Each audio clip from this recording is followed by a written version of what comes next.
Bah, ce dessert, il est né hyper simplement. C'est qu'en fait, j'ai voulu faire un dessert qui représentait la maison. Il y avait beaucoup d'hommes d'affaires à l'époque qui venaient, aujourd'hui aussi, mais il y a beaucoup plus de femmes, heureusement pour tout le monde. Mais à l'époque, tu sais, ça devenait fumoir. Passé une certaine heure, les gens venaient vraiment prendre, ils fumaient le cigare, prenaient leur café, un petit Dijon, donc cognac ou voilà. Et derrière, ils venaient fumer leur cigare et profiter de ça, voilà, juste à la fin de leur repas. Donc voilà, j'ai voulu représenter un dessert qui pouvait raconter cette histoire-là, tout simplement.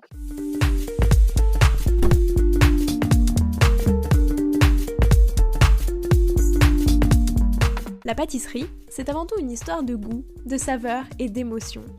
Je suis Léa Reverdy, amatrice et passionnée de pâtisserie. Mon défi, vous emmener avec moi à la découverte de ce qui fait vraiment un bon dessert. L'objectif ultime, trouver la recette parfaite qui fera fondre vos papilles à coup sûr. Vous êtes sur le point d'écouter un nouvel épisode de Papilles. C'est le podcast qui part à la rencontre des meilleurs chefs pâtissiers pour comprendre l'émotion et les saveurs qui les animent au quotidien lorsqu'ils créent leurs desserts d'exception. Après cet épisode, à vous de laisser libre cours à votre imagination et de créer les desserts aux saveurs qui vous ressemblent, tout en vous inspirant des meilleurs. Bonne écoute! Bonjour à tous et à toutes. Après être passé par la Maison Pic à Valence puis l'hôtel Georges V aux côtés de Maxime Frédéric, François Josse est devenu le chef pâtissier du restaurant Le Taïwan Paris en 2019. Champion de France du dessert en 2018 mais aussi trophée Passion Dessert en 2020, François Josse s'attache à retranscrire des ambiances et sublimer des produits en y apportant toujours une touche d'originalité. Comprenez une herbe, une épice, un poivre, etc. Dans cet épisode, vous allez l'entendre, il m'explique l'importance de créer des desserts en fonction du profil de sa clientèle, mais aussi l'histoire qui se cache derrière son dessert autour du café, du cognac et du tabac torréfié, et enfin, qu'une création doit toujours se concentrer autour de 3-4 saveurs maximum, mais jamais plus. Bonne écoute! Bonjour François, donc ça y est, c'est la réouverture des restaurants. Comment est-ce que toi tu le vis et comment est-ce que tu t'organises un peu de ton côté? Alors déjà, bonjour Léa, merci de m'avoir convié pour ton podcast. Donc pour ma part, chez Taïwan, actuellement, on est fermé et ça rouvrira qu'à partir de septembre, puisque le lieu est en travaux jusque fin août. Et puis à côté, bah, les rouvertures, j'essaie de passer mon temps libre à aider les copains parce que j'ai 3 copains sur Paris qui ont des restaurants ou qui sont en train de les ouvrir.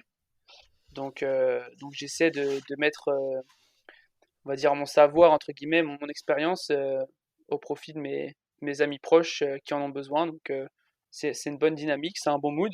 Donc tout le monde est content et puis on profite aussi des terrasses, donc c'est top. Effectivement. Bah écoute, on y reviendra aussi un peu plus en détail après. Mais tout d'abord, je te propose de revenir sur ton parcours au prisme des Yes. saveurs. Donc déjà, quelles sont les saveurs qui ont marqué ton enfance? Alors il y en a une principalement, je dirais, c'est une saveur, oui, en tout et pour tout, c'est les fraises simplement.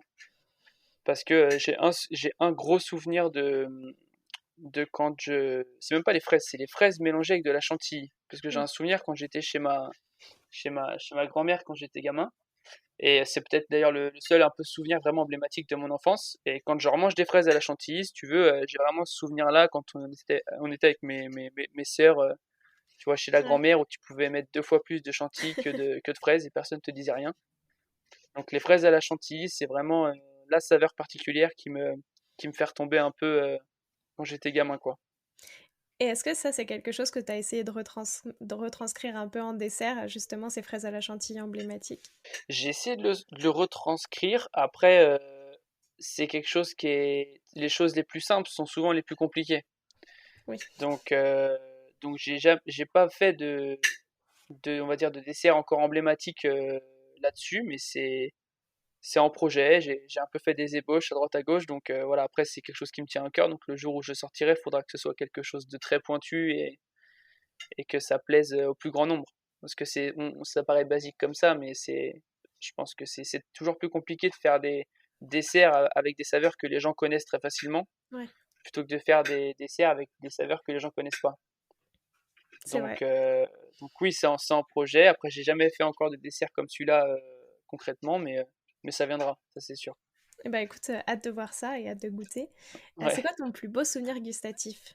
Mon plus beau souvenir gustatif, c'était un plat de chez Alexandre Couillon, à la Marine, à Noirmoutier, qui a un 2 étoiles avec une Michelin.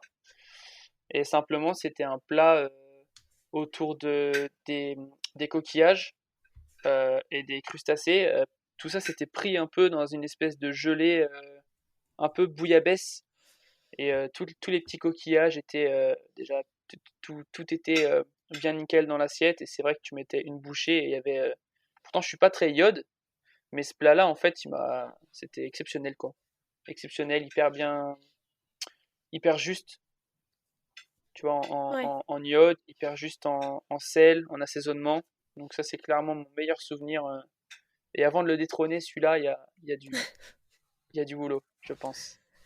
Est-ce qu'il y a une saveur qui t'évoque ton arrivée au Taïwan? La marjolaine, parce que simplement, quand je suis arrivé au Taïwan, alors, j'ai voulu refaire le dessert, la Dame Blanche. Ouais. Tu sais, c'est la coupe glacée qu'on peut retrouver dans les, comment dire, dans les brasseries, dans les pizzerias, etc. Parce que moi, quand je vais, alors aussi depuis gamin, mais quand je vais dans les restaurants, j'adore les coupes glacées et je prends toujours une Dame Blanche. Donc j'avais voulu retravailler la Dame Blanche en dessert. Plus, plus tard, c'est devenu un peu la signature du restaurant en pâtisserie et c'était très, très, très sympathique. Mais au départ, j'ai voulu retravailler ce dessert et ça rejoint ce que je te disais tout à l'heure, c'est de faire un dessert un peu euh, qui va séduire le plus grand nombre avec des saveurs que les gens connaissent. Et si tu veux, à l'époque, je travaillais avec David Bizet, qui est maintenant au Peninsula. Et quand je lui ai fait goûter le dessert, il m'avait dit, bah écoute, on avait retravaillé ensemble le dessert, lui avait des conseils hyper pertinents là-dessus. Il m'avait dit, bah essaye de trouver voilà, quelque chose qui fera l'identité de ce dessert-là, parce qu'il y a du chocolat, il y a de la vanille, donc tout ça c'est une jolie osmose, mais il faut vraiment apporter une identité. Et plus simplement, il y avait des échantillons d'essence naturelle bio dans le Ok. Taïwan, chez Taïwan. Et puis bah, j'ai commencé à jouer avec, à faire des assemblages, et puis je suis tombé sur la marjolaine que je connaissais pas. Et j'ai mis quelques gouttes d'essence de marjolaine dans le dessert, en fait dans le cerclage qui est autour. Et puis voilà, ça a fait le charme du dessert, l'identité et l'originalité en fait. Donc cette odeur-là, elle est très significative pour moi, cette saveur de marjolaine, d'essence de marjolaine, c'est celle qui forcément qui me rappelle mon arrivée au Taïwan. Ouais, effectivement. Et c'est quoi les saveurs de ta toute première création? Est-ce que tu t'en souviens? Eh ben écoute, moi tu sais, j'ai jamais brûlé d'étapes, on va dire, dans ma vie professionnelle avant tout ça. J'ai jamais sauté des postes, j'ai toujours connu le bas de Ouais. l'échelle pour aller, entre guillemets, jusqu'en haut de l'échelle, vraiment, entre guillemets, quoi. Mais si tu veux, ma première création à l'état pur, c'était quand j'ai fait le championnat de France du dessert. J'étais sous-chef de Maxime Frédéric au Georges V. Donc, Ouais. si tu veux, quand on créait, je créais, même aujourd'hui, je crée jamais tout seul. Je demande des conseils, des avis. Et bien sûr, quand on était avec Maxime, c'est sous-chef, qu'importe le sous-chef ou le poste qu'il occupait, c'était jamais une création solo. On en parlait, on discutait et on travaillait autour des desserts ou des gâteaux qu'on voulait faire. Et c'était vraiment une construction au fil des semaines, au fil des jours. Mais le championnat de France du dessert, c'est vraiment la création, la première création que j'ai pensé un peu tout seul. Après, bien sûr, je me suis fait épauler par des amis et des collègues, mais c'était vraiment ce dessert-là qui se composait en fait de yuzu, c'était un baba en fait, un baba aux agrumes, Ok. donc yuzu, orange, citron, herbes fraîches. Donc pareil, il y avait un petit panel d'herbes, estragon, basilic. C'était vraiment dans un sorbet histoire de trouver plutôt la fraîcheur des herbes que l'identité des herbes. Et puis j'avais utilisé la baie des Batak aussi, qui est un poivre indonésien. Voilà, aux notes un peu très citronnées, très acidulées, et qui se mariait hyper bien simplement avec les agrumes qui se trouvaient dans le dessert. Et ta toute dernière création? C'était, bah écoute, je vais pas te mentir, ma toute dernière création, c'était parce que nous, malheureusement, on a ouvert au mois de septembre jusqu'à la mi-octobre. Ouais. Donc, ma dernière création chez Taïwan, tu vois, mine de rien, ça remonte un petit peu, mais c'était un travail autour de la figue. Ok. Autour de la figue aux épices douces et maturée dans le vin rouge. Ok. Voilà, puis j'avais fait des petites gavottes de céréales pour apporter un goût un peu toasté à ce plat. C'était assez cool. Et visuellement, ça Mais ressemblait ça à quoi? remonte. Visuellement, j'avais fait des petits cylindres de gavotte, justement des petites gavottes aux graines. Et puis dedans, j'avais mis un peu de crème crue, un peu de confit figue maturé aux épices douces et au vin rouge. Et j'avais travaillé des jolies palettes figues que j'avais disposées sur ces petits rondins de gavotte. Et puis pareil, j'avais fait un sorbet à la figue fraîche, voilà, essayer de trouver le juste, la juste identité entre voilà, on va dire le fruit frais, le fruit givré, et puis le vin rouge et les épices, quoi. Et ça représente quoi pour toi la pâtisserie? Bah écoute, ça représente un peu tout et rien à la fois. Alors rien parce à la base, moi j'ai voulu faire de la cuisine et c'est pareil que je commençais d'ailleurs. Et puis tout naturellement, je me suis orienté vers la pâtisserie. Et puis tout parce que aujourd'hui, la pâtisserie, pour moi, ça m'a apporté énormément de choses. J'ai rencontré mes meilleurs amis aujourd'hui, je les connais grâce à la pâtisserie. Ma femme, je la connais grâce à la pâtisserie. Je vis aujourd'hui, on va dire, grâce à la pâtisserie aussi, très clairement. Donc voilà, aujourd'hui, on a la chance d'avoir un métier qui est très à la mode. Moi, j'ai commencé il y a 14 ans, ça ne l'était pas du tout. Donc j'ai pu voir, mine de rien, même si j'ai pas encore 30 ans, j'ai pu voir la différence vraiment qui s'est faite il y a quoi? Il y a ouais, entre 8 10 ans, où les émissions de télé sont arrivées dans la Ouais. gastronomie et les gens ont vraiment pris à partie ce métier-là, ils s'y sont intéressés de plus près. Donc voilà, je pense qu'aujourd'hui, ça représente, mine de rien, ça représente notre quotidien. Parce que ça, maintenant, ça intéresse tout le monde, la pâtisserie, ça intéresse même toutes les classes sociales, on va dire. Mm. Tu vois, toutes les Ouais. classes sociales, tous les pays du monde. Aujourd'hui, quand tu vois que c'est la Malaisie qui remporte pour la première fois de leur histoire les championnats du monde de pâtisserie, c'est que c'est fort quand même, tu vois. Ouais. Donc voilà, je pense qu'il y a une belle vague et on surfe dessus. Qu'importe, ça peut être le grand pâtissier qui est dans un palace qui va surfer dessus, comme la ménagère qui est chez elle et qui se fait plaisir et voilà, qui profite des réseaux sociaux justement pour montrer ce qu'elle sait faire. Donc voilà, c'est très dans l'air du temps. J'espère que ça y restera le plus longtemps possible. Mais, euh, mais voilà, je pense qu'aux yeux de tous les Français aujourd'hui, ça représente pas mal de choses. Et est-ce que tu l'aurais imaginé un peu quand tu as commencé que ça prendrait cette tournure-là? Est-ce qu'il y avait déjà un peu, tu vois, des signes, des choses? Quand tu mets le nez dedans, la pâtisserie, ça a toujours été très mis en avant. Ouais. Tu vois, par exemple, le journal du pâtissier, qui est un grand magazine de pâtisserie depuis, je sais plus, Franck Lacroix, il a ce magazine-là depuis hyper longtemps. Et d'ailleurs, à l'époque, il y avait les offres d'emploi, il y avait vraiment, c'était le pâtissier, fallait passer dans ce magazine-là. Donc c'est vrai que ça a toujours été mis en avant. Tu as toujours eu des magazines de pâtisserie. Tu avais quand même des mastodontes. Moi, je me souviens, quand on était à l'école, ils nous passaient les cassettes. C'était les cassettes euh, de Pierre Hermé quand il était chez Fauchon ou de Christophe Michalak quand il était au Plaza Athénée. On s'en doutait tous parce que le début des années, on va dire entre 2005 et 2010, c'était vraiment naissant quand même. Il y avait pas mal de gros reportages, etc. Hyper intéressants. On va dire que ça m'étonne pas aujourd'hui. Après, de là à ce que je m'imagine que ça prenne autant d'ampleur, peut-être pas. Après, Ouais. Instagram y Oui. est pour énormément. Donc voilà, pour des fois à bon escient, des fois moins, pour que ce soit utilisé correctement ce support. Mais voilà, je pense que ça reste quand même une très bonne chose pour le milieu, pour le métier. Effectivement, et enfin, je voulais vraiment en parler en deuxième partie sur les saveurs qui t'inspirent un peu. Justement, pendant les différents confinements, tu as Ouais, utilisé Instagram pour donner plein de recettes qui étaient plus ou moins faciles à réaliser. Et est-ce que c'était une manière aussi de ouais, montrer que la pâtisserie est accessible à tous? Tu vois, tu disais que aujourd'hui ça arrive dans tous les milieux. Est-ce que c'était encore plus une manière de le faire arriver chez les gens?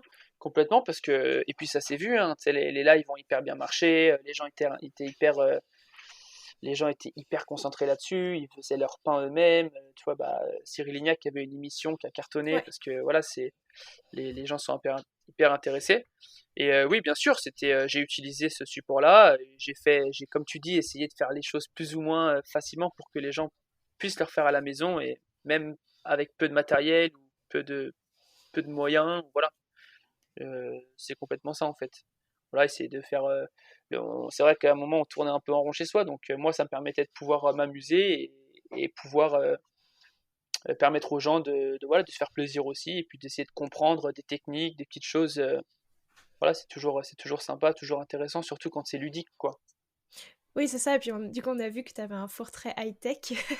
Et puis, Ouais, tu montres à quel point on peut faire un fraisier dans une boîte de Quality Street. Et je trouve que le message est fort, finalement. ouais, Il n'y a pas besoin de plein de matériel. Enfin, on peut trouver son matériel dans des choses simples aussi, quoi. ouais, c'est exactement ça. Bah alors le petit four, c'est chez moi à Paris. Mais voilà, c'est ça. Après, faut bricoler. Il n'y a pas de, franchement, il y a pas de règle. Alors bien sûr que dans un laboratoire de pâtisserie avec le matériel adéquat, on va faire des choses plus facilement et peut-être l'inspiration Oui. sera différente. Mais comme tu le dis, quand on est à la maison, il y a pas de secret. Il faut bricoler. Et puis comme, oui, la boîte de Quality Street pour faire le cercle du fraisier, voilà, c'est vrai que c'était un petit clin d'œil pour effectivement dire qu'il n'y a pas de piège, et que même quand on est entre guillemets professionnel, on Oui. essaye de faire comme on peut, que ce soit à la maison ou même des fois au travail, hein. On essaie tu vois, on découpe des chablons pour des tuiles dans des couvercles de boîtes entre guillemets qu'on se sert plus. Enfin voilà, Ouais. on est comme tout le monde, on essaie de trouver les petits tutos qui feront que tout sera plus facile. Bah, ça, je trouvais ça très intéressant. Et d'ailleurs, justement, comment, en parallèle, est-ce que tu as utilisé ces confinements? Est-ce que tu en as profité pour découvrir des nouvelles recettes ou goûter des nouveaux ingrédients? Enfin, je sais pas, tu vois. J'étais assez, bon forcément j'étais pas mal sur les réseaux sociaux. Donc c'est vrai que c'était assez cool de pouvoir voir les lives, de pouvoir voir les créations de chacun. J'étais encore plus d'ailleurs étonné que les gens se mettent à faire de la boulangerie. Ouais. Donc ça c'était assez cool. Donc même moi j'en ai profité pour tu vois essayer de faire euh, du pain à la maison, essayer de lancer des levains, etc. Mais c'était hyper complexe, mais c'est ça qui est intéressant au final.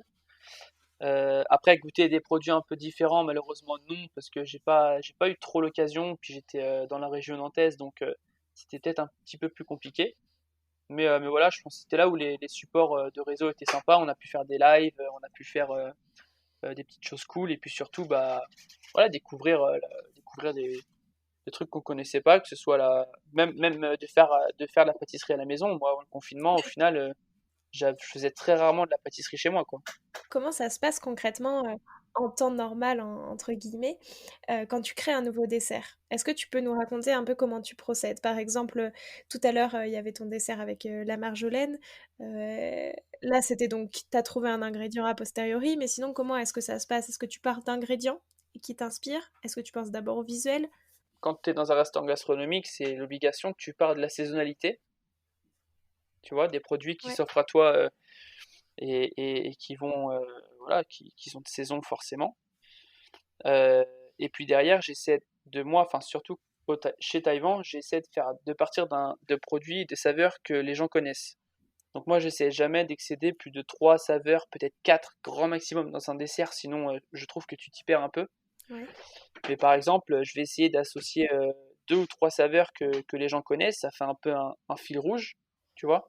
Et puis Mhm. derrière, je vais apporter une touche d'originalité, ça peut être par une herbe, par un épice, par un poivre, ou bien par un agrume, par exemple, Ouais. tu vois, pour apporter un twist en fait au dessert et l'identité dont on parlait tout à l'heure en fait. Mais voilà, à la base, je me sers vraiment de la saison, de la saisonnalité, et puis des petites saveurs, des petites textures auxquelles peuvent se raccrocher les gens pour pas qu'ils soient totalement perdus, tu sais, parce Ouais. que ce soit au Georges V ou chez Taïwan, ça reste quelque chose qui est quand même centré vers le classicisme, mais modernisé en fait. Pour que les gens dégustent, tu vois, et apprennent à découvrir des nouvelles saveurs, il faut aussi se raccrocher à ce qu'on connaît. Enfin, en fait, c'est un peu un indispensable pour toi. C'est exactement ça. Et puis après, il faut savoir où est-ce que tu travailles, il faut que ça colle aussi à la maison. C'est-à-dire que je sais que la clientèle bah, de Taïwan, par exemple, ils vont pas venir pour plonger dans l'inconnu ou aller. Tu vois, Ouais. aujourd'hui, on a la richesse de Paris, pour moi, c'est aussi d'avoir des restaurants qui soient très identitaires un peu partout. Donc tu sais que si tu veux manger quelque chose, je te dis une bêtise, mais quelque chose d'un peu plus oriental ou caucase, et ben t'as Alan Jim qui est à côté, ou bien t'as Chabour maintenant qui est étoilé, qui est aussi de l'autre côté de Paris. Mais voilà, chez Taïwan, tu viens, et pour moi, c'est important que le client puisse se raccrocher à quelque chose, à une saveur, à un souvenir, et voilà, que derrière, ça vienne lui twister le palais avec, avec la petite note originale, comme tu dis, auquel il va pouvoir se raccrocher et sans être perdu complètement dans le plat qu'il va déguster, quoi. Ouais, effectivement, mais alors quand même, dans les ingrédients originaux que tu utilises, il y a eu par exemple le galanga, le bourgeon de sapin, mais aussi le Oui, tabac torréfié. oui, Déjà, moi, ce dernier ingrédient oui. m'intrigue vraiment. Quel goût ça a, le tabac torréfié, et à quel moment est-ce que tu as eu cette idée? Est-ce que tu en avais déjà goûté? Alors, j'avais pas goûté de tabac torréfié directement. En fait, ce dessert, c'est le dessert grâce auquel j'ai remporté le prix du meilleur dessert au café du Guide Lebet. Ouais, Bah, ce dessert, il est né hyper simplement, c'est qu'en fait, j'ai voulu faire un dessert qui représentait la maison. Comme j'expliquais justement à la soirée de gala du Lebet. En fait, le Taïwan, à l'époque, les gens, enfin, c'était, je vais dire ça sans arrière-pensée macho, bien sûr, mais il y avait beaucoup d'hommes d'affaires à l'époque qui y venaient, aujourd'hui aussi, mais il y a beaucoup plus de femmes, heureusement pour tout le monde. Mais à l'époque, tu sais, ça devenait fumoir. ouais, Euh, Passé une certaine heure, les gens venaient vraiment prendre et fumer le cigare. En fait, il y a des maîtres d'hôtel, ça fait 20 ans qu'ils sont chez Taïwan et ils te le disent, tu vois, c'est là où c'est hyper intéressant de discuter avec eux. Ils te le disent en fait à l'époque, voilà, ils prenaient leur café, un petit Dijon, donc cognac ou voilà, euh, et derrière ils venaient fumer leur cigare et profiter de ça, voilà, juste à la fin de leur repas. Donc voilà, j'ai voulu représenter un dessert qui pouvait raconter cette histoire-là, tout simplement. Donc tout naturellement, j'ai commencé par faire un dessert euh, au, au café et puis au, au cognac de la maison Taïwan. ok. Et encore une fois, c'est en échangeant avec David Bizet, mon chef de l'époque, qui avait vraiment des conseils hyper avisés. Il m'a dit, bah, écoute, pousse le bouchon encore plus loin et essaye d'y mettre du tabac. Je pense que ça pourrait faire vraiment le trio gagnant. Donc moi, comme tu me posais la question, non, j'en avais jamais goûté, j'en avais jamais travaillé. Donc voilà, je me suis renseigné. Avec Internet, on a la chance de pouvoir faire les choses correctement. Ouais, Et puis simplement, j'ai fait des essais, j'ai été acheter des cigares, plusieurs cigares différents. Je me suis renseigné sur le produit. Par exemple, le tabac est nocif que quand tu le brûles. d'accord. Donc ça, c'est à savoir aussi. Donc je l'ai simplement, voilà, après j'ai fait des essais et des essais quoi voilà, couper le cigare, le refaire torréfier un petit peu au four pour qu'il développe encore plus pardon des notes légèrement voilà boisées et intéressantes. Euh, et puis après les temps d'infusion, j'ai commencé par le faire infuser 5 minutes dans un petit sirop pour avoir le goût. Et en fait c'était immangeable, c'était hyper piquant et tout. Ouais. Donc voilà, après on réduit jusqu'à avoir la juste saveur. Et puis voilà, le tabac dans ce plat-là, il venait simplement assaisonner en fait. Ça avait ce côté un peu poivré bah, voilà, qui venait te piquer mais très légèrement la gorge comme un assaisonnement et voilà, t'apporter encore une fois cette petite note originale puisque bon, le cognac, mine de rien, ça reste de l'alcool que tout le monde a plus ou moins goûté. Et puis Ouais. le café, voilà, pareil, les gens s'y retrouvent. Et voilà, comme tu disais, le tabac, ça venait vraiment twister, apporter cette identité que l'on recherche à chaque fois dans un dessert. Mais donc, t'es vraiment partie de cigares. Enfin, moi, je pensais que t'es peut-être partie de plants directement, tu vois, et de feuilles fraîches, mais non, vraiment de cigares Ouais. comme on les trouve dans le commerce. Ok. Alors, au départ, j'ai voulu enfin, j'ai voulu trouver par un fournisseur des feuilles de tabac, comme Ouais. tu disais, soit fraîches ou soit déjà séchées, sauf que c'était introuvable. J'ai vraiment, j'en ai vraiment pas trouvé. J'ai appelé pas mal de personnes, mais c'était trop compliqué. Donc peut-être aussi que j'avais pas les bons contacts, mais voilà. Donc après, je me suis rabattu sur les cigares. Il y a une civette juste à côté de mon travail, donc voilà, je suis parti là-bas. Je dis bah qu'à cela ne tienne, je vais essayer le tabac, les cigares Ouais. qu'on peut trouver aussi dans n'importe quelle civette. Donc voilà, j'ai échangé avec le vendeur qui était assez passionné. Je lui ai expliqué, donc ça l'a fait sourire. Et puis bah il m'en a donné trois ou quatre, et après c'était à moi suivant les arômes de jouer avec quoi. Mais non, non, je suis vraiment parti du coup un cigare à fumer. Ah, intéressant. Et après, est-ce que c'est quelque chose, ça, qui t'inspire, enfin, tu vois, d'essayer de reproduire des ambiances, des lieux, des choses, c'est quelque chose que tu as déjà refait dans d'autres desserts ou... Alors là, c'était, tu sais, chez Taïwan, c'est très identitaire comme maison. Mm, mm. Donc c'est peut-être plus facile de faire ça dans une maison comme celle-ci, qui a une histoire, qui a vraiment entre guillemets, c'est un patrimoine en fait ce restaurant. Ouais. Donc c'est plus facile de faire ça là plutôt que dans une autre maison où tu as le plus de choix. Tu vois, par exemple au Georges V, on avait 3 restaurants étoilés, l'Orangerie, le Georges qui était italien et, euh, et le 5 qui était 3 étoiles. Donc forcément à l'Orangerie, voilà, on jouait un peu plus avec les saveurs et puis au Georges, et ben forcément ça touchait un peu à tout ce qui était méditerranéen. Donc oui, tu vois, on pouvait le retrouver. On faisait des desserts avec de la mozzarella. Forcément, on faisait des tiramisus qu'on essayait de faire le plus élégant possible et tu vois le plus parfumé possible. Encore une fois, on a fait des desserts avec de la fête, enfin avec de la, ouais, avec de la brousse, enfin voilà, Ouais. du lait de bufflone. Voilà, je pense qu'il faut que tu t'accroches. Il y a des lieux comme ceux-là où c'est plus facile et d'autres où bah c'est plus compliqué et tu joues avec, tu essaies de pallier ça avec autre chose. Effectivement. Et pour toi, c'est quoi, selon toi, les 3 indispensables d'un dessert à l'assiette qui est réussi? Quand est-ce que toi, quand tu crées un dessert à l'assiette, tu te dis là c'est bon, il est bon, on peut le sortir à la carte? Ouais, en vrai, je pense que tu peux toujours l'améliorer, tu vois. Oui, Je pense qu'un dessert, il est jamais, même un dessert qui est maîtrisé, etc. Je pense qu'il y a toujours, enfin un dessert ou même un gâteau ou n'importe quoi. Je pense qu'il y a toujours moyen de faire mieux. Euh, Simplement, moi, quand je développe un dessert, j'essaie déjà de faire attention, comme j'ai dit tout à l'heure, de pas me perdre dans les saveurs, donc d'en avoir 3 et ouais, peut-être 4 maximum. Et derrière, d'aller chercher, ce qui est hyper important, c'est premièrement un jeu de texture et deuxièmement un jeu de température. Tu vois, c'est toujours plus appréciable dans un dessert.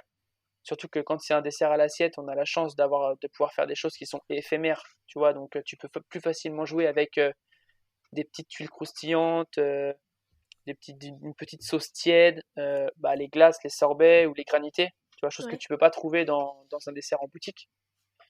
Donc voilà, pour moi c'est hyper essentiel. Le dessert, il peut toujours, comme je l'ai dit, être perfectionné, mais déjà quand tu as ce jeu de texture, ce jeu de température et, euh, et qui te plaît à toi en fin de compte avant aussi de plaire au client, une fois que tu as trouvé, comme on dit, ça peut être le juste sucre, le juste sel, le bon assaisonnement, la bonne fraîcheur, tu vois, même si c'est un dessert avec des notes un peu plus chaudes comme le café, le chocolat ou le caramel par exemple. Mais voilà, quand c'est bon en fin de compte, quand il y a une osmose qui se crée et qu'il y a une satisfaction, derrière on peut se dire que le boulot est fait quoi. Et comment est-ce que tu joues sur cette éphémérité? Est-ce que tout est... En fait, est-ce que chacun de tes... enfin, de ce qui compose ce dessert est éphémère? Ou tu vois, est-ce qu'il y a une partie enfin, qui pourrait être complètement retrouvable dans un dessert de boutique? Bah, il y a quasiment, ouais, non, quasiment aucun peuvent se retrouver dans un Ok. dessert de boutique. Et quand j'ai gagné le championnat de France du dessert, justement, j'avais été chez Food Pâtisserie, j'avais fait mon baba, grâce auquel j'avais gagné en format boutique. Donc j'avais essayé de l'adapter au mieux possible, voilà. Mais déjà, quand tu retires dans un dessert à l'assiette, quand tu retires une glace ou un sorbet, comme moi je pouvais avoir un Ouais, sorbet aux herbes fraîches qui apportait en fin de compte toute l'originalité du dessert et toute la fraîcheur, bah, c'est hyper compliqué à remplacer, ou, tu vois. ouais, Donc c'est là où c'est complexe. Aujourd'hui, non, normalement un dessert à l'assiette, tu peux pas le reproduire, ou tu peux très difficilement le reproduire en gâteau boutique. C'est là où c'est justement le plus intéressant. Tu vois, par exemple, tu vas jouer avec des tuiles ou des petites gavottes que tu sais que si tu les laisses 1 heure au frigo, forcément ça va ramollir. Là, tu vois, tu ouais. les poses sur le dessert ou tu les garnis minutes avant de dresser ton plat, ton dessert. C'est là où ça va être hyper intéressant. Ce que tu vas mettre dedans va pas avoir le temps de remouiller ta gavotte, donc tout va être encore hyper croustillant, hyper frais dans la bouche. C'est là où c'est hyper satisfaisant le dessert à l'assiette en fin de compte. Les petites sauces minutes que tu peux venir dresser devant le client, Ouais. c'est là où il y a toute la complexité est là en fait. Et est-ce que justement, tu vois, ce côté-là, ce côté éphémère, etc., c'est aussi ce qui te permet de tester plus de saveurs un peu originales ou pas? Pour moi, oui, parce que parce qu'on a plus le temps aussi, tu vois, c'est vrai qu'on a la chance de pouvoir être staffé, d'avoir des équipes de pâtissiers qui sont là, donc peut-être que ça laisse aussi encore plus le temps à la recherche et développement, en fin de compte. Donc oui, pour moi c'est plus facile, effectivement, ouais. à mon sens. Après, peut-être qu'un pâtissier de boutique, lui, te dira le contraire, je sais Oui. pas. Et est-ce que tu peux nous raconter l'histoire derrière le dessert qui t'a le plus marqué? C'est pas forcément un dessert que toi t'avais fait, peut-être un dessert que t'as goûté d'un autre pâtissier, mais pourquoi est-ce qu'il t'a marqué? À quoi il ressemblait? Ouais. Tout ce genre de choses. Bah, le dessert qui m'a le plus marqué en fin de compte, c'est le vacherin de Maxime Frédéric au Georges V qu'on faisait à l'orangerie. C'est la fleur de vacherin. Ouais. Pourquoi? Parce qu'en fin de compte, moi, je suis arrivé le même jour que lui au Georges V. Et j'ai encore des photos dans mon téléphone de ce dessert-là qu'on avait dressé dans les premiers jours. Et en fait, aujourd'hui, on se rend compte que ça, c'était. Enfin, à l'époque, je me souviens, je prenais la photo et j'étais hyper satisfait. Enfin, on se disait, ah, c'est vraiment une belle ébauche et tout. Et en fin de compte, aujourd'hui, quand on regarde la photo, ça ressemble vraiment à un chou-fleur. Donc, on a vu ce dessert évoluer en même temps que. C'est vrai, en fait, on l'a affiné, on l'a peaufiné tous à travers l'équipe qu'on était et le noyau dur qu'on formait. On a vraiment peaufiné ce dessert au fil des années, quoi. Donc c'est pareil, c'est devenu une signature. Encore une fois, David Bizet me dit toujours, c'est pas toi qui décides si ton dessert est une signature, c'est la clientèle. Ouais. C'est pas tu vas mettre un dessert à ta carte et tu vas dire ça c'est ma signature, c'est les clients qui disent bah en fait ce dessert on va le reprendre, tu vois il va bien marcher au fur et à mesure des services. C'est là où ça va devenir une signature. Et ce Ouais. dessert là en fait est devenu une signature et j'irai même plus loin, il est devenu un symbole et déjà pour le pâtissier le grand pâtissier que Maxime est devenu et pour l'hôtel Georges V à l'époque où voilà, des fois il y avait même des clients du restaurant Le 5 qui était 3 étoiles qui nous demandaient de faire ce dessert parce qu'ils étaient venus manger à l'orangerie et ils étaient au 5 mais ils voulaient quand même reprendre le dessert de l'orangerie. Donc ça c'est le plus beau cadeau qu'un client puisse se faire. Donc voilà, on a grandi avec on a vu ce dessert naître, on a grandi avec et puis on a créé aussi des on va dire des alternatives, des desserts, on a changé les goûts, on a changé des structures, tout en gardant le même visuel, entre guillemets, mais voilà, c'était hyper intéressant. Au final, c'est devenu le dessert qu'on connaît, hyper fin, avec une bonne soixantaine de pétales, dressés minutes, hyper complexe, mais au final, c'était un dessert exceptionnel. En le retravaillant, vous avez aussi changé les saveurs, ça c'est quelque chose. En fait, quand Ouais, un dessert, pour le coup, un dessert, même s'il n'est pas fini, enfin, je veux dire, même s'il est toujours, on peut toujours le retravailler, on peut aussi changer ses saveurs. ouais, complètement. Après, encore une fois, comme on en parlait tout à l'heure, tu t'adaptes à la saisonnalité. Ce dessert-là, on l'a créé juste Ouais. avant l'été, c'était au printemps 2016. Euh, on était parti sur de la framboise. Alors après, c'est pareil, forcément, la framboise, au milieu de l'été, ça commence à s'estomper. Donc Ouais. c'est là où. Bon, après, nous, pâtissiers, on anticipe forcément, on n'attend pas les derniers mois. Mais voilà, donc on a basculé sur le pamplemousse, un peu la baie de Timut. Voilà, on a gardé la structure, on a gardé la fraîcheur. Mais voilà, on l'a décliné en fait, en fin de compte. Ok, Encore une fois, suivant la saison. ok, très très clair. Et pour le coup, sur un dessert que toi t'as créé, qui t'a le plus marqué, c'était lequel? Bah, qui m'a le plus marqué, c'était on faisait une tarte soufflée géant du Jat et gingembre confit au Taïwan. Et il m'a plus marqué parce qu'en fait, j'ai mis très très longtemps à caler le dessert. En fait, simplement d'avoir les soufflés, c'est assez complexe.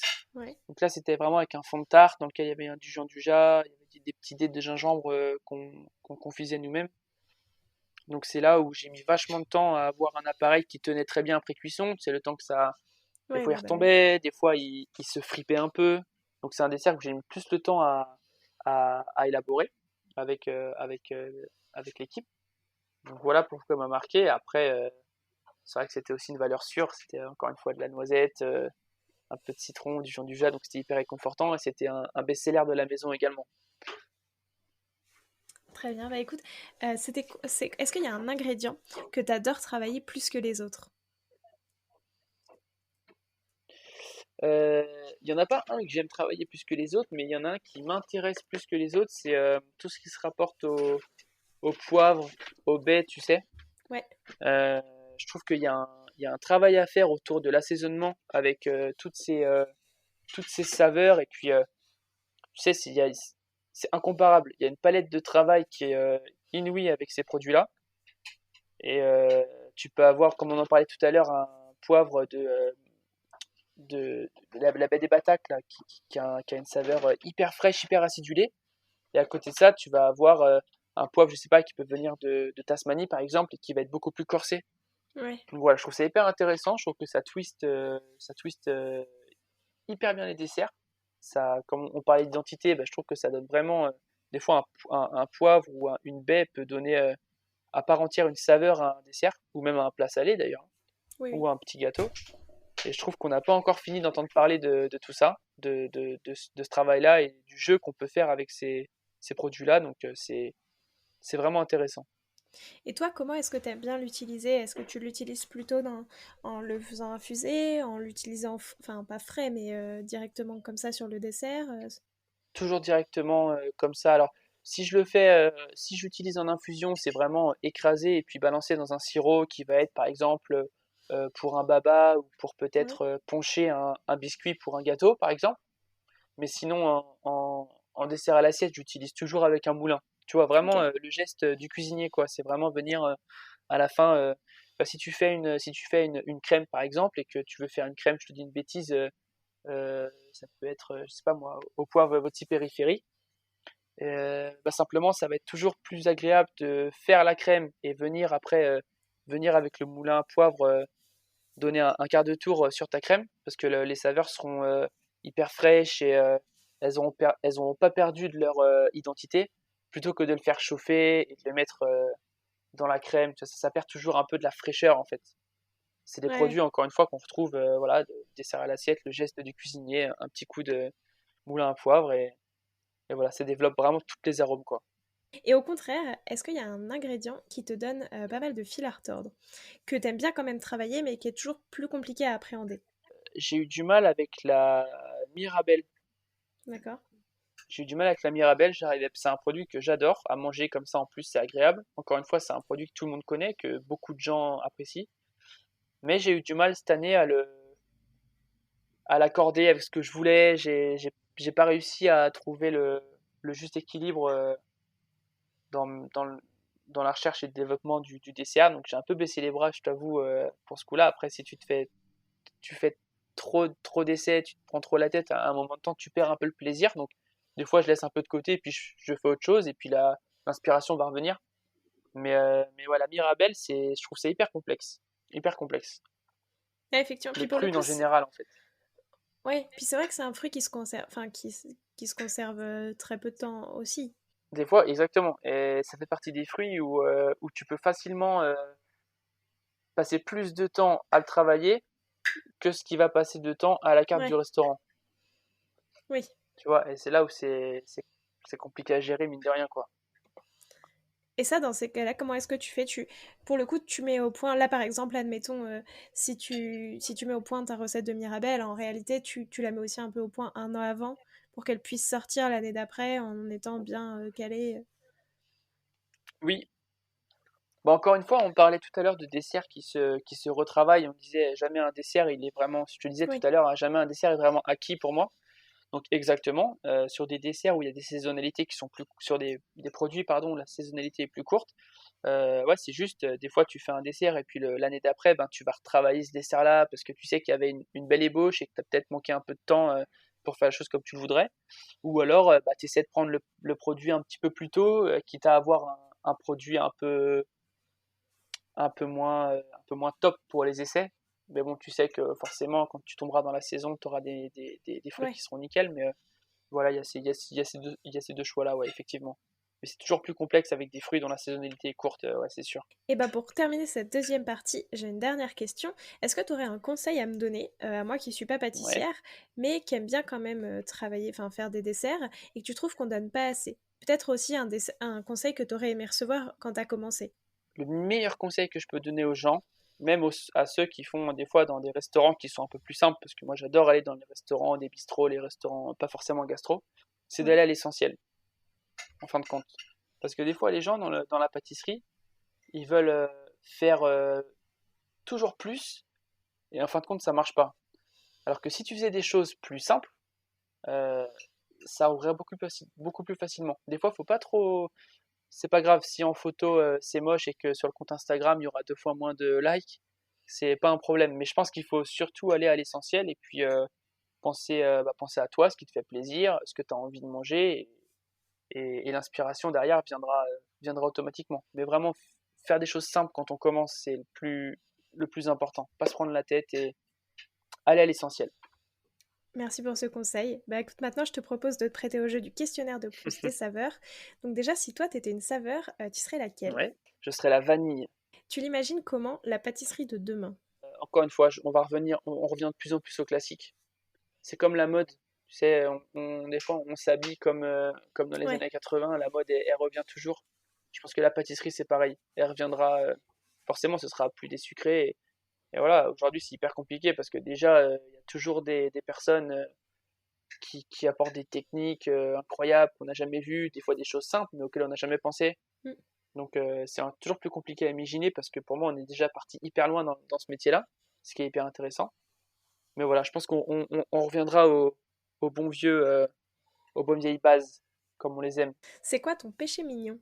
Mon péché mignon, c'est les Maltesers, tout simplement. Compliqué. Parfait. Est-ce qu'il y a un pâtissier ou une pâtissière avec qui t'aimerais bien créer un dessert à 4 mains? Il y en a beaucoup, déjà. Il y en a même J'imagine. énormément. Oui, bien sûr, tu vois, faire un dessert avec Maxime, ça pourrait être cool, tu vois, ça serait un peu boucler la boucle et rappeler Ouais. des bons souvenirs avec Maxime Frédéric. Bien qu'on en ait déjà fait pas mal tous les deux, parce qu'on a bossé ensemble. Oui, oui, mais une nouvelle collaboration. Une nouvelle collaboration, ouais, ce serait avec lui quand même. Et donc, si là tout de suite, je te demande d'essayer de créer un nouveau dessert à base de mûres, avec quoi tu l'associes? Qu'est-ce que tu fais? Mûr, bah, je mettrais, déjà, je chercherais la fraîcheur. Donc, j'irai chercher des herbes, comme je t'ai dit tout à l'heure. Mm. Ça pourrait être, par exemple, de l'estragon.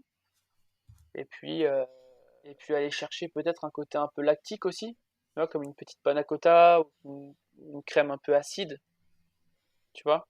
Mm. Intéressant. Mais c'est compliqué comme question, ça. Ah mais ça me donne envie en tout cas. Maintenant, j'ai 5 dernières questions.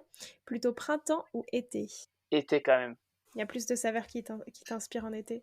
Ouais, déjà parce que moi, mon anniversaire, c'est l'été. Et, euh, et après, ouais, les fruits d'été, quand tu commences à arriver sur les pêches, les abricots, les Ouais, brugnons, tout ça, il n'y a pas d'équivalence. T'as toujours mis de un les fraises, les framboises, les mûres, comme on disait. Pour moi, c'est, à mon sens, la meilleure saison. Puis il y a le soleil. c'est vrai. Plutôt viennoiserie ou entremets? Ah, c'est compliqué, ça. Allez, je dirais viennoiserie, quand même. Pourquoi? Parce que le petit-déj, c'est le... Bah, parce que je trouve que le petit-déj, c'est mon repas préféré. Et puis, quand c'est bien fait, pour moi, c'est toujours plus complexe de sortir une belle viennoiserie, bien poussée, euh, hyper savoureuse, croustillante, fondante. Alors qu'un entremets, bien sûr, c'est complexe aussi, mais c'est peut-être un peu plus donné à tout le monde, entre guillemets. Une bonne viennoiserie, t'en trouves Ouais, pas partout. Même dans les grandes enseignes pâtissières, je veux dire. c'est vrai. Plutôt fraise ou rhubarbe? À fraise, Fruits ou chocolat? chocolat. Et enfin, plutôt pâtisser à la maison ou pâtisser en cuisine de professionnel? Ah non, cuisine des professionnels, de très très loin. Incomparable. Bah écoute François, merci Incomparable. beaucoup. Merci beaucoup pour cet échange. Et Ça m'a fait très plaisir de pouvoir échanger avec toi. c'est moi qui te remercie. À bientôt peut-être. Oui, Qui sait? j'espère. Alors, à vos fourneaux, et on se retrouve la semaine prochaine en compagnie de Jérémy Runel.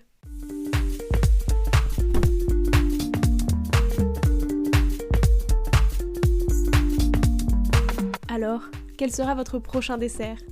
Merci d'avoir écouté cet épisode jusqu'au bout. S'il vous a plu, n'hésitez pas à le partager aux gourmands qui vous entourent. Et si vous voulez soutenir Papille, 2 choses. La première, notez l'épisode 5 étoiles sur Apple Podcast et laissez un joli commentaire. La seconde, vous rendre sur papillepodcast.com, sans oublier le S de Papille, et vous abonner à la newsletter pour être prévenu de la sortie des prochains épisodes et des articles que j'écris régulièrement. À bientôt!